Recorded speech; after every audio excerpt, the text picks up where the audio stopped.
বন্ধুরা সবাই ভালো আছেন তো? আজ বানাবো আমি নিরামিষ পটল সোয়াবিনের মশলা কারি অন্যরকম ভাবে। পুরো ভিডিওটা আপনারা দেখতে থাকুন। প্রথমে আমি কড়া বসিয়ে দিয়েছি। কড়াতে আমি সাদা তেল দিয়ে দেব।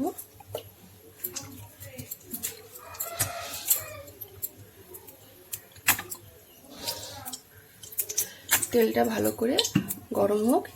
এবারে আমি এদিকে গ্যাস অন করে সোয়াবিনটা একটু আমি ভিজিয়ে রেখেছিলাম, একটু সিদ্ধ করে নেব।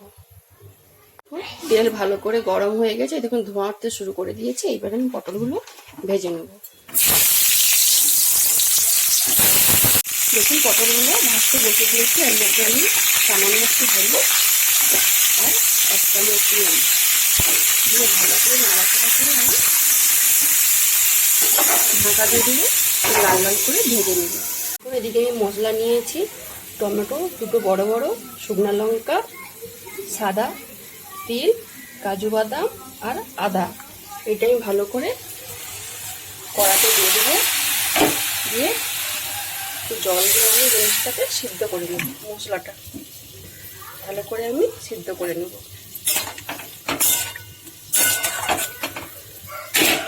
দেখুন আমি এবার ঢাকনাটাকে খুলে নেব। পটলগুলো সুন্দর ভাজা হয়ে গেছে। পটলগুলো আমি এবারে সব তুলে নেব।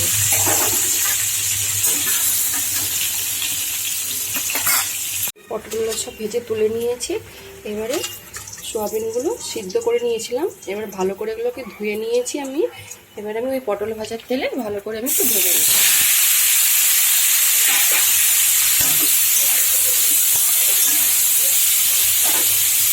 দেখুন সোয়াবিনগুলো ভালো করে আমি ভেজে নিয়েছি। আর এদিকে দেখুন মশলাটা কিন্তু ভালোভাবে শুরু সিদ্ধ হয়ে গেছে। এটা আমি ঠান্ডা করে মিক্সার গ্রাইন্ডারে আমি বেটে নেব। দেখুন বন্ধুরা সোয়াবিনটা ভালো করে ভেজে তুলে নিয়েছি। আর এদিকে আমি মশলাটা ঠান্ডা করে নিয়েছি। আর আরেকটা জিনিস আপনাদেরকে দেখাতে ভুলে গেছি, কিছুটা নারকেল কোড়া লাগবে। আমি নারকেলটা একটু মিক্সার গ্রাইন্ডারে একটু বেটে নিয়েছি। এইবারে আমি এই মশলাটা বেটে নেব। এই দেখুন আমি কড়া বসিয়ে দিয়েছি। এবারে কড়ার মধ্যে আমি সাদা তেল দিয়ে দেব। এবারে ফোড়নে দিব এলাচ, দারুচিনি, শুকনো লঙ্কা, মৌরি আর 4টা গোলমরিচ। ফোড়নটা ভালো করে ভাজা ভাজা করে নেব। ফোড়নটা ভালো করে ভাজা ভাজা হয়ে গেছে। এই যে দেখুন মশলাটা ভালো করে মিক্সার গ্রাইন্ডারে বেটে নিয়েছি। এবার সব দিয়ে দেবো। দেখুন মশলা সব আমি ঢেলে দিয়েছি। এইবারের মধ্যে গুঁড়ো মশলা অ্যাড করব।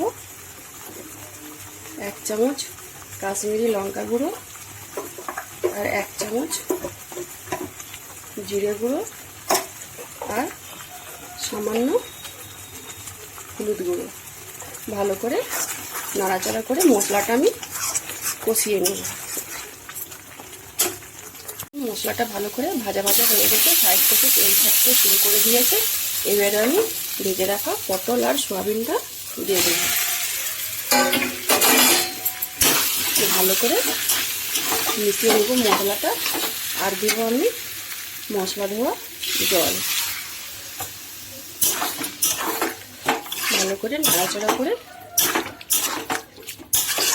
কিছুক্ষণ আমি ঢাকা দিয়ে রেখে দেব। ঢাকনাটা খুলে নেব। ভালো করে ফুটে গেছে। এবারে আমি উপর থেকে দিব 1.5 চামচ মতো নুন। আর নিরামিষ তরকারি তো একটু মিষ্টি দিলে ভালো লাগে, তাই জন্য আমি 1 চামচ চিনি দিলাম। আর উপর থেকে একটু গরম মশলা গুঁড়ো, কস্তুরি মেথি পাতা। ভালো করে নাড়াচাড়া করে মিশিয়ে নেব।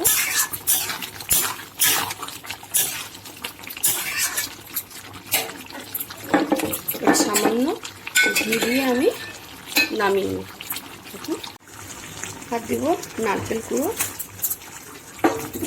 ভালো করে মিশিয়ে নেব।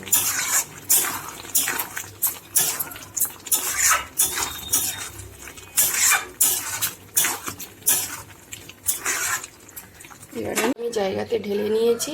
আর দেখলেন তো সোয়াবিন পটল মশলা কারি কীরকমভাবে বানালাম। আপনারা বাড়িতে বানিয়ে সবাইকে খাওয়াবেন।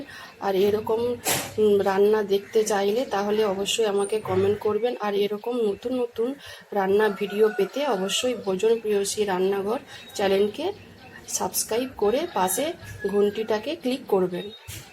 ভালো থাকুন আর সুস্থ থাকুন।